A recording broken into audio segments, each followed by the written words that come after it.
Good morning, everybody.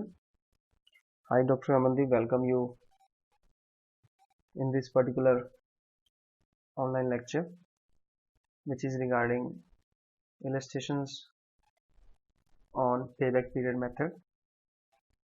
We will be discussing some illustrations on payback period method, which is a traditional method of capital busting technique. Why it is called traditional method? Because it does not consider the time value of money.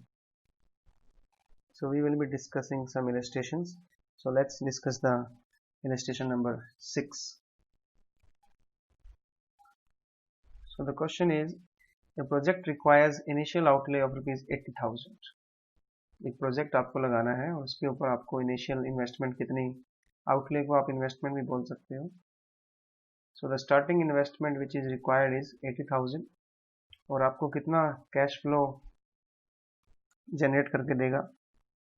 Cash flow after tax but before depreciation of rupees 80,000 and rupees 20,000 and then 14,000 and 30,000. So this is for the first year, this is for the second year, for the third year and for the fourth year, and then for the fifth year, and this is for the sixth year.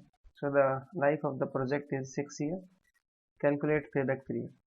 Payback period होता क्या था कि आपको कितने time के अंदर आपकी investment recover हो जाएगी. तो आपने 80,000 रुपीज़ लगाए हैं और कितने सालों में आपके पैसे वापस आ जाएंगे.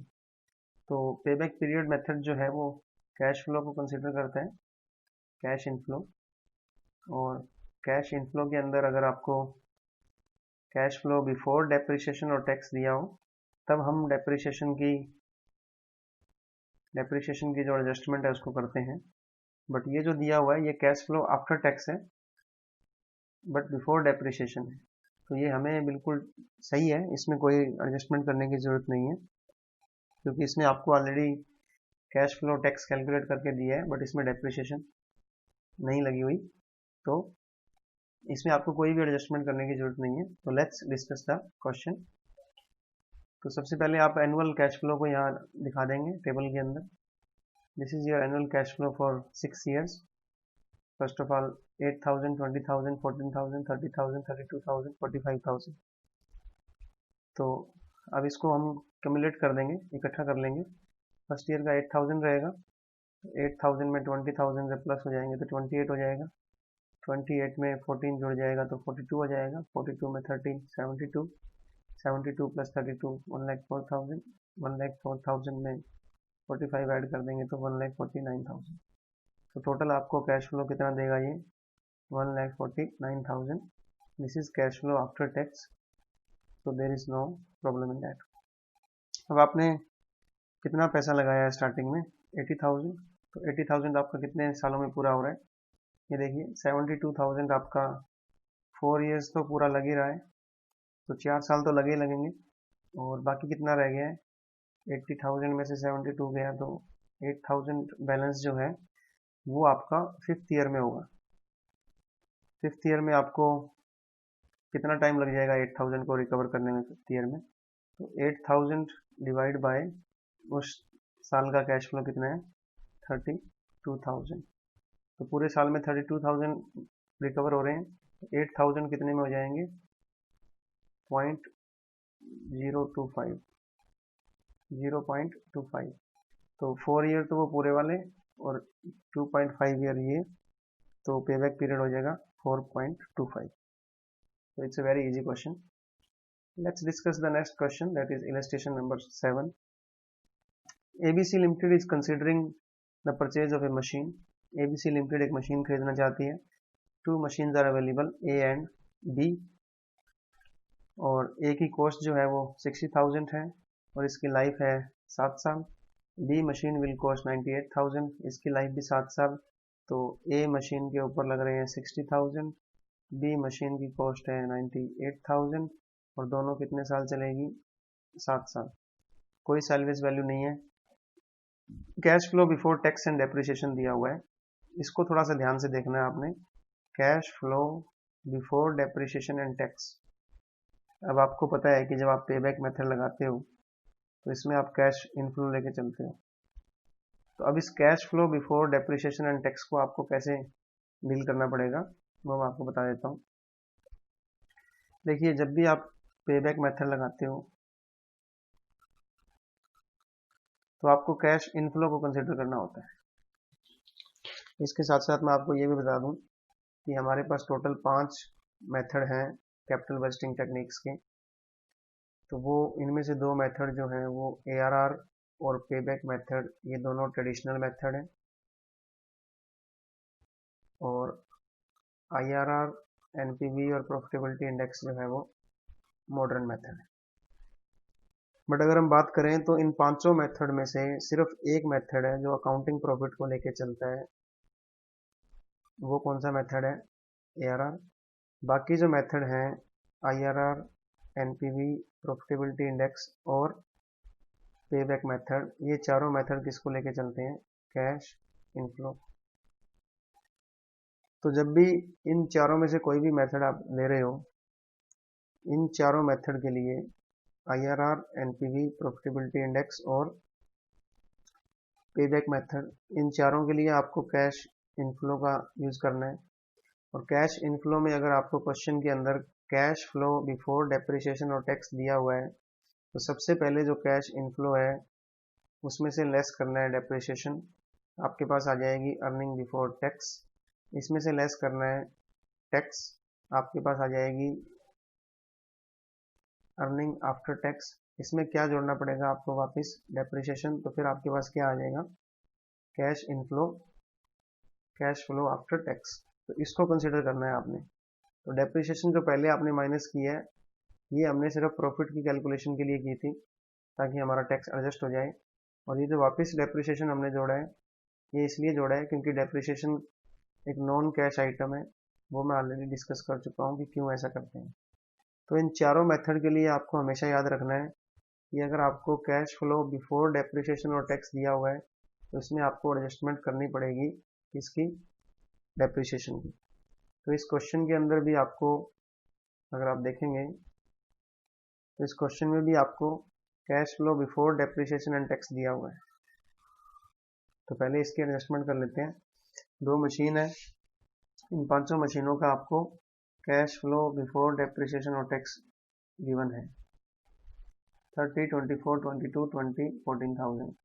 ये मशीन 5 साल चलेगी और वो मशीन 7 साल चलेगी। यहाँ पे 5 साल लिखा जाएगा क्योंकि ये गलत है, तो सॉरी फॉर दैट। तो इस मशीन की जो लाइफ है वो 5 साल है। तो ये मशीन 5 साल चल रही है और ये मशीन 7 ईयर तक चल रही है। तो इसका हमें सबसे पहले एडजस्टमेंट करना पड़ेगा। सबसे पहले आप मशीन ए की कैश फ्लो बिफोर डेप्रिसिएशन और टैक्स ले लो। ये वही है जो आपको क्वेश्चन में दिया हुआ है, देख लो चाहे। 30, 24, 22, 20, 14, 30, 24, 22, 20, 14। सबसे पहले इसमें क्या लेस करेंगे? डेप्रिसिएशन। डेप्रिसिएशन कैसे निकलेगी? 60,000 की मशीन थी, 5 साल चलेगी, कोई सैलवेज वैल्यू नहीं है, 12,000 विल बी द डेप्रिसिएशन। ये हमें कैलकुलेट करके इसमें से माइनस करनी है। तो हमारे पास क्या आ जाएगा? Profit before tax. तो 13 में से 20 गए 18, 24 में से 12 गए 12, 22 में से 12 माइनस कर दिए 10, 20 में से 12 गए 8, 14 में से 12 गए 2। ये आपके पास प्रॉफिट बिफोर टैक्स आ गया। टैक्स आपने लगा दिया 50%, तो ये आपका इसका 0.5%, 50% आपके टैक्स हो जाएंगे। अब आपके पास क्या आ जाएगा? प्रॉफिट आफ्टर टैक्स कैसे आएगा? प्रॉफिट बिफोर टैक्स में से टैक्स माइनस कर दिए, इसमें से ये माइनस कर देंगे तो आपके पास ये अमाउंट आ जाएगी। ये प्रॉफिट आफ्टर टैक्स है। इसमें अब क्या ऐड करना पड़ेगा? वापस डेप्रिसिएशन जो आपने यहाँ पे लगा दी, ये सारी की सारी डेप्रिसिएशन हमने ऐड कर दी। ये आपका क्या माना जाएगा? Cash flow after tax. इसको कंसीडर करना है जो कि डेप्रिसिएशन के एडजस्ट होने के बाद आया है। अब ये आपको सॉरी 21,000 आपका कम्युलेटिव हो जाएगा फर्स्ट ईयर में। इसमें 18,000 ऐड हो गए 39, फिर 56, फिर 72 और फिर 87। तो 85,000 आपको टोटल इनफ्लो हो रहा है इस मशीन से। अब देखिए इसका मशीन का पे बैक पीरियड क्या होगा। तो मशीन ए का पे बैक पीरियड आप देखिए, ये जो आपका है, आपने कितने पैसे लगाए हैं, 60,000 रुपीज़ लगाए हैं आपने। तो 60,000 कहाँ पूरे हो जाएंगे, देखिए 56 तो थर्ड ईयर में पूरा हो जाएगा, तो 3 साल तो यहाँ लगने हैं। तो और फिर 3 साल तो पूरे लगेंगे, और यहाँ पे आपको आकर के चौथे साल में कुछ अमाउंट मिलेगा। अब देखिए 3 साल में आपके 56,000 रुपीज़ पूरे हो रहे हैं, और फोर्थ ईयर में कितने चाहिए अब आपको, 60 तो पूरे हो गए, 56 रह गए, पूरे 60,000 की कॉस्ट थी, 56 आपके 3 साल में पूरे हो गए, 4,000 रुपये रह गए हैं। तो ये 4,000 रुपये कितने दिनों में पूरे हो जाएंगे, फोर्थ ईयर में। और फोर्थ ईयर में आप कितने इनफ्लो कमा रहे हो, 16,000, तो ये हो जाएगा 1/4। तो 3.25 year is the answer for machine A. तो मशीन ए के लिए क्या आया है, 3.25। अब मशीन बी का देख लो, वही सेम प्रोसीजर मशीन बी का है। ये कैश फ्लो बिफोर डेप्रिसिएशन और टैक्स है, इसमें से माइनस कर देंगे सबसे पहले डेप्रिसिएशन। डेप्रिसिएशन कैसे निकालोगे, 98,000 की आपकी मशीनरी थी, 7 ईयर चलेगी, तो 14,000 is the amount of depreciation for each year. Profit before tax आ जाएगा, इसमें से जब डेप्रिसिएशन माइनस कर देंगे, इसमें से टैक्स माइनस कर देंगे 50%, तो आपके पास आ जाएगा प्रॉफिट आफ्टर टैक्स। अब इस प्रॉफिट आफ्टर टैक्स में ऐड क्या कर देंगे, डेप्रिसिएशन जो आपने माइनस कर रखी है, ये आपकी डेप्रिसिएशन ऐड हो जाएगी वापस। ये आपके पास क्या आ गया, कैश फ्लो आफ्टर टैक्स। इसको क्यूमुलेट कर लेंगे कि कितने दिनों में आपके पैसे पूरे हो जाएंगे। तो ये आपके क्यूमुलेशन करते जा रहे हैं हम, तो एंड में आपको 1,38,700 रुपीज़ देगा ये मशीन। आपने कितने पैसे लगाए हैं, 98,000, कितने दिनों में पूरे हो जाएंगे, कितने सालों में। देखिए 92,000 तो यहाँ पूरे हो रहे हैं फर्स्ट, सेकंड, थर्ड और फोर्थ ईयर में, और फिफ्थ ईयर में आप कितना कमा रहे हो, इनफ्लो हो रहा है 16,000 का। तो आप देखिए कि मशीन बी में देखो आप, फोर्थ और फिफ्थ ईयर में आपका रिकवर होगा, 92,000 आपके रिकवर हो रहे हैं फोर्थ ईयर में। बाकी जो 6,000 रुपये बच गए हैं, क्योंकि 98 के लिए ना आपने, 92 तो यहाँ पूरे हो गए, तो बाकी 6,000 आपके फिफ्थ ईयर में रिकवर होंगे। फिफ्थ ईयर का कैश फ्लो आफ्टर टैक्स क्या है, 16,000, तो 16,000 को डिवाइड कर देंगे 16,000 से, 6,000 को 16,000 से डिवाइड कर देंगे, तो ये इतना टाइम आ जाएगा। तो 4 ईयर तो वो, और ये वाला फिफ्थ ईयर के लिए, तो 4.375 year will be required for machine B.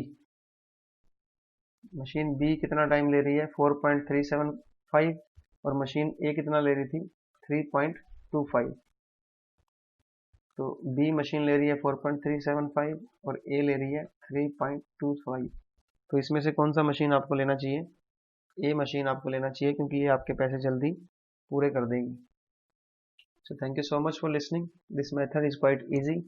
You just have to remember the one concept, that is cash flow before depreciation और टैक्स दिया हो तो उसको एडजस्ट करना है, और कैश फ्लो आफ्टर टैक्स दे रखा हो, बिफोर डेप्रिसिएशन दे रखा हो, तो कोई इशू नहीं है, डायरेक्टली आप कैलकुलेट कर सकते हैं। Thank you so much for listening.